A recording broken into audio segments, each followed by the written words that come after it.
कारण महाराष्ट्राची जर परिस्थिती आपण बारकाईने बघितली तर ही महाराष्ट्राची परिस्थिती मान्य अमितभाई शहाने का सांगावं लागलं तर आज महाराष्ट्राचे गृहमंत्रीच महाराष्ट्रात सुरक्षित नाहीत।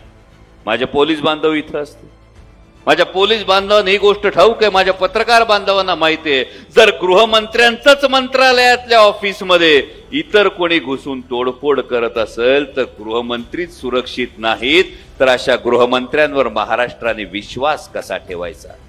ज्या माननीय गृहमंत्र्यांच्या गृह जिल्ह्यामध्ये एकीकडे लाडका देवा भाऊ म्हणून पोस्टर लागतात, पण माननीय गृहमंत्र्यांच्या गृह जिल्ह्यामध्ये गेल्या 240 दिवसात जर 213 बलात्काराच्या घटना घडत असतील तर अशा गृहमंत्र्यांना आपण कार्यक्षम कसं म्हणायचं।